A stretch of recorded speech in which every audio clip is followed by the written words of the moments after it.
from a slightly different perspective. And I'm going to tell you what it is very soon. But first of all, can I show you a very nice picture? Can you say out loud, is this bebek or duck?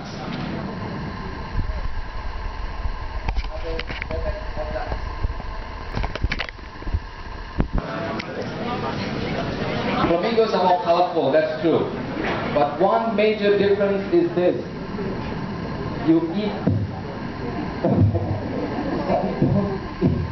flamingos. Flamingos are nice birds.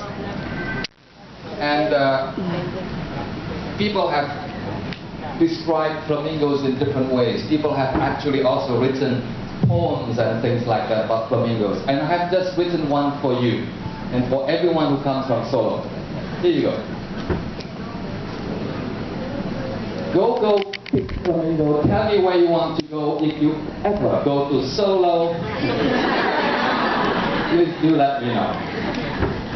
But what has flamingos got to do with my presentation?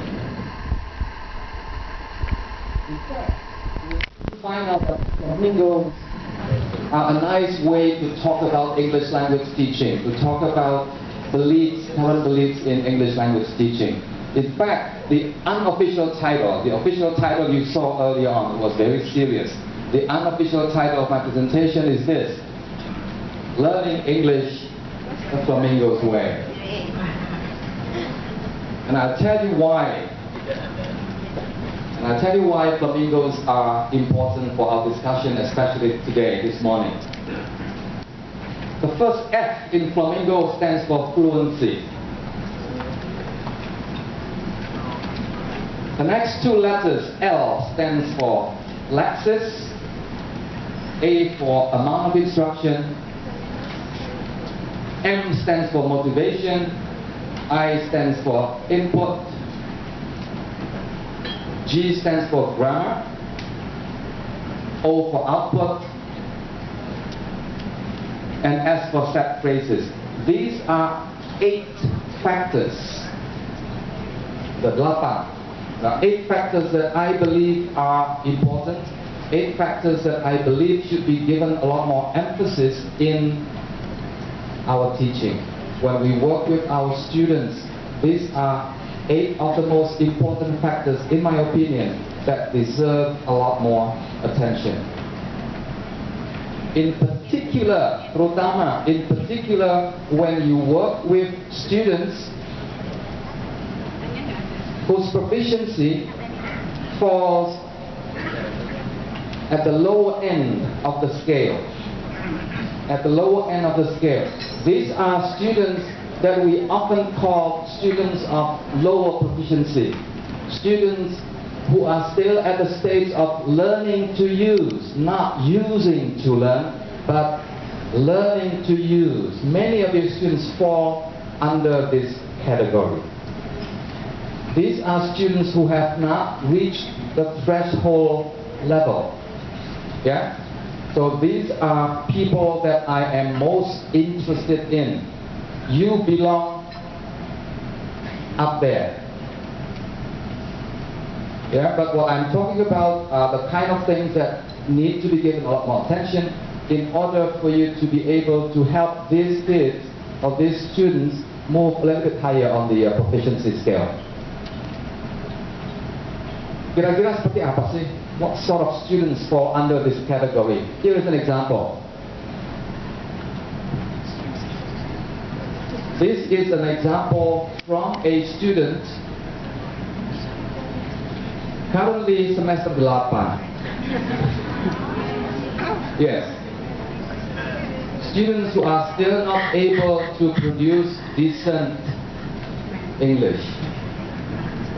Ma'am, sir, would you please help me to correction my writing, and it continues like that. Yeah.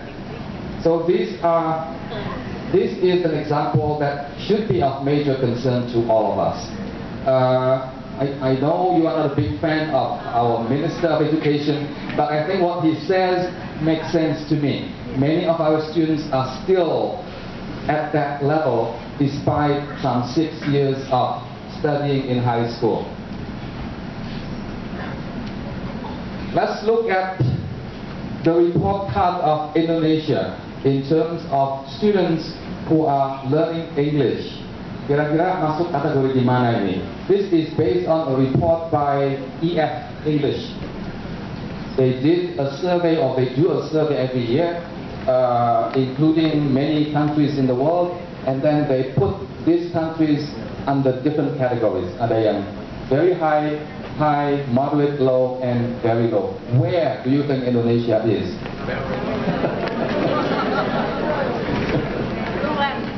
Very high is Denmark and Netherlands.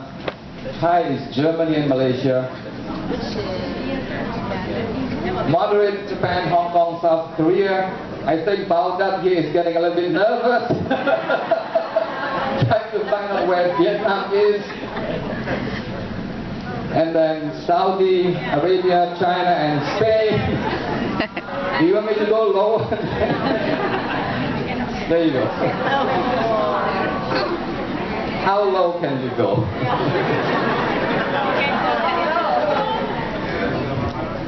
This is another interesting piece about the proficiency of English teachers, especially those who were teaching in the English medium instruction, the Sekolah Standar Internasional itu. So the Ministry of Education actually did a study, and the report actually is not wonderful. 95% of the teachers who are supposed to be teaching things in English actually do not have sufficient proficiency in using English for teaching mathematics, science, and things like that. It's not very good here. Yang di sini ini masuk kategori ini, basic working proficiency, yang artinya kurang lebih adalah able to satisfy routine social demands and limited work requirements. That is not good enough. In order for you to be a professional teacher, you need to have a higher degree of proficiency in English, number one, and number two, you need to have the ability to use English to teach English. That's another level of proficiency that you need. Terus salah siapa nih? The curriculum paling enak begitu ya. Number two is the students, males sih mahasiswanya begitu ya. It's the students. No, it's due to lack of learning resources. It's the teachers. Or my favorite answer is all of the above.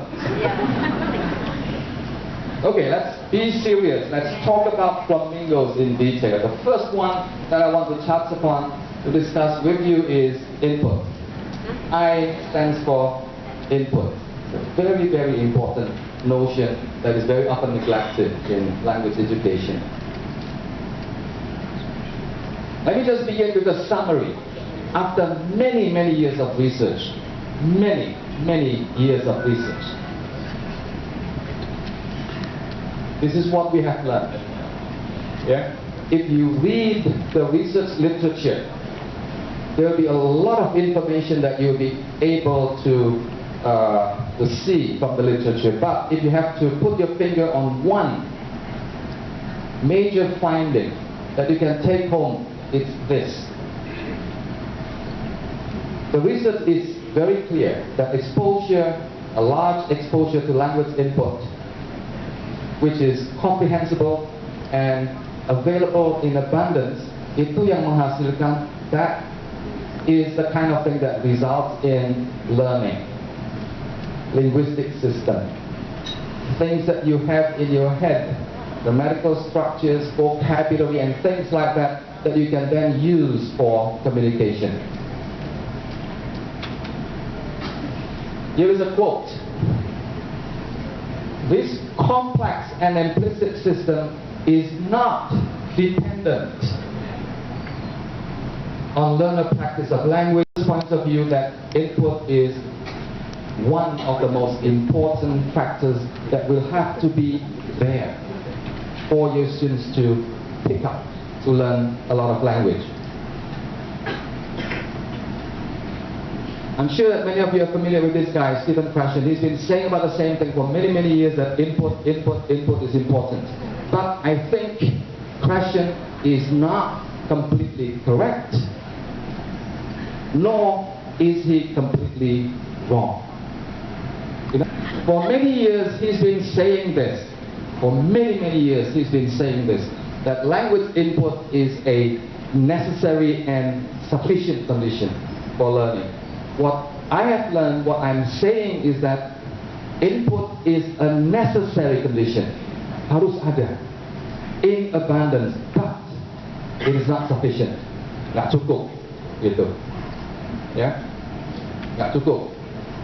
It's a necessary but not sufficient condition. You need other things, basically. And I'm going to tell you what the other things are.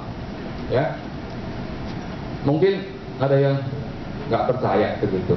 Here are some case studies for you to reflect on. Felicia dari Indonesia, Bandung asalnya. Waktu Felicia kelas 1 atau kelas 2 SMA, she took the TOEFL test and she scored 570. Is that possible? Is that possible? Of course it is possible, because she told me, and I believed her. She scored 570. Apakah, is it the case that it was because the school was wonderful and the teachers that taught her were wonderful? Is it because the school had a lot of resources for her to use? No. This is what happens. She has been reading and reading and reading and reading and reading and receiving a lot of input.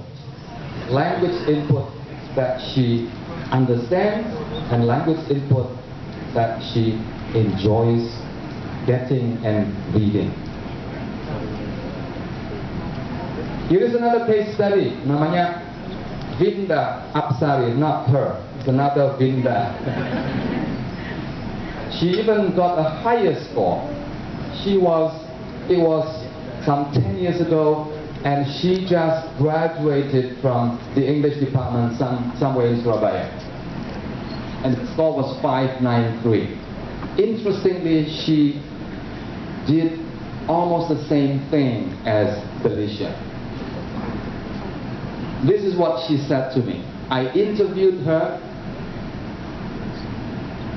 and this is what she said to me. Two of the most influential things in my journey of learning English: satu, reading novels, and number two, watching TV series. She also said that she asked me that to tell you, but this is more interesting than listening to my teacher in the classroom. And she learned a lot of things. She learned a lot of language as a result of having a lot of fun, having a great time reading and watching TV series. My favorite is, what is my favorite? Everybody Loves Raymond. I know you don't know. These are series that were very popular in the 70s and 80s. But the more popular ones include CSI, Big Bang Theories, and things like that. Very popular, Friends, and things like that. Yeah. Okay, that's I. Nomor satu ya, jangan lupa ya. The first one is input. Number two is output. What is output? Output is an opportunity to use the language. Output is where you can develop confidence when you use English. That is exactly what Pak Rector said just now. Input can be very boring. You need an opportunity to use the language in some way. That is output. And we are reminded of a theory proposed by Merrill Swain known as output hypothesis. Is there anyone here who has not heard about the output hypothesis? Ada nggak? Have you heard about the output hypothesis? Yes. No. Yes. Very good. Have you heard about the input hypothesis? Yes. Louder. Output hypothesis actually is more popular. So in the 1980s and onwards, people were talking and discussing about the output hypothesis, and a lot of people actually banded together, nge-group gitu loh, nge-gang together, and they attacked Then they attack Stephen's question. Input hypothesis is bad, bad, bad. The way to go is output hypothesis. Ask your students to produce, to say, use, speak English. That is the output hypothesis. Katanya, if you ask the students to produce language, they'll be able to start paying attention to the form, the grammar of the language. And using the language also gives the students opportunities to try out things that they learned earlier on during the day or the week before. And it also allows for faster access. Ya, masih ingat kan ya, waktu kita pertama kali try to use English, itu susah gitu loh, lama aksesnya gitu ya. Mau ngomong begitu, excuse me please, can you give me 5 minutes and I'll respond to your answer questions gitu. Lama gitu loh aksesnya. Now output is good for that. If you practice using English, you'll be able to access the knowledge of language that you have learned. Yeah. One thing that a lot of people are not aware of is this. Merrill Swin talks about output hypothesis for people here, not here. No. Merrill Swin talks about output hypothesis for higher proficiency students. In fact, her students in Canada who are learning French in immersion programs in school. So these are students who are already very proficient in the language. French, bukan bahasa Inggris gitu. Ini anak-anak di Kanada itu semuanya native speakers of English, but in school they have to go through the immersion bilingual programs. Jadi gurunya mengajar pakai bahasa Prancis begitu. So these kids are already up there, here, very high. Our students, are they here? Our students are here. Gitu. So if you ask me, can we apply the output hypothesis to our students? The answer is yes, but not too much and not too early. Terus kan ada yang protes, kalau begitu ngomong Inggris nggak boleh Pak? Boleh. You can allow them to speak English or to use English, but do not force them. Fine, yeah? It's a major difference there. What you need to do is to provide a lot more input, and when the students feel comfortable, then you can encourage them. You don't even have to encourage them. They will produce some language anyway. Yeah? Now what happens is this: if you ask your students to produce language too early when they are not ready yet, when they have not built up sufficient language in their head, this is what happens. Mari kita lihat, ini satu tulisan dari mahasiswa kelas 3 majoring in English. Let's look at this.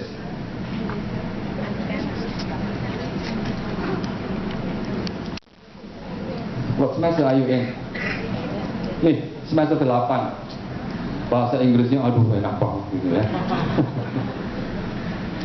Begitu saya mendengar the first sentence, I said to myself, I wanted to hear more of her. Enak bahasa Inggrisnya itu. Pak Rektor nggak ada. So what do you do with this? Ini semester 7 gitu loh. Mau diapain ini? Ya.